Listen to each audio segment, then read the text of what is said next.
അവള് വഞ്ചന. അവള് വഞ്ചനല്ലേ ചേട്ടാ, അവളെ ആസ്വദിച്ചു. ചേട്ടൻ എനിക്ക് വിശ്വസിക്കാൻ പറ്റില്ല ചേട്ടാ. വിശ്വസിച്ചേ പറ്റൂടാ, അവള് ലോകം ഉണ്ടായിപ്പാടാ. ഞങ്ങളെ വിളിക്കുമ്പോ പല സമയത്ത് ബിസി. അപ്പൊ ചോദിക്കുമ്പോ പറയും കൊച്ചച്ഛനെ വിളിച്ചാണ്, അച്ഛനെ വിളിച്ചാണെന്ന്. അപ്പോഴല്ലേ മനസ്സിലായേ. ചേട്ടന് വിഷമൊന്നുമില്ലേ? എന്താണ് വിഷമിക്കണം? മരുഭൂമിയിലെ മഴ പോലെ സ്നേഹത്തിന് വേണ്ടി തുടിക്കണം. എനിക്ക് ഇഷ്ടംപോലെ സ്നേഹമുണ്ട്. മതിയടാ. എടാ നിന്റെ അവള് പൈസ മേടിച്ചിട്ടുണ്ടായിരുന്നാ? ചോദിച്ചിട്ടായിരുന്നു. അപ്പൊ ഞാൻ ചേട്ടനെ വിളിച്ചു. ചേട്ടൻ തരാന്ന് കൊണ്ടായിരുന്നു. പിന്നെ 10 മിനിറ്റ് കഴിഞ്ഞിട്ട് വിളിച്ചിട്ട് പറഞ്ഞു പൈസ സെറ്റ് ആയിരുന്നു. നീ വിളിച്ചതിന് ശേഷം അവളെന്നെ വിളിച്ചിട്ടുണ്ടായിരുന്നു. ഞാൻ ആ പൈസ അവൾക്ക് കൊടുത്തു.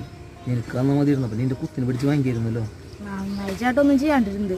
ചേട്ടന്റെ കണ്ണെന്ന് അറിയണ്ടോ? ഇല്ലാടാ, നിന്റെ കണ്ണൊന്നും അറിയണില്ല. ചേട്ടന്റെ കണ്ണെന്ന് അറിയണോ? ആരാ ഒന്ന് പോടാ, ഞാൻ കറിയൊന്നുമില്ല. ഒന്ന് പോടാ, ഞാൻ നിനക്കറിയില്ല. ഡാഡ നിന്റെ അച്ഛൻ കരഞ്ഞോണ്ട് പോണ്.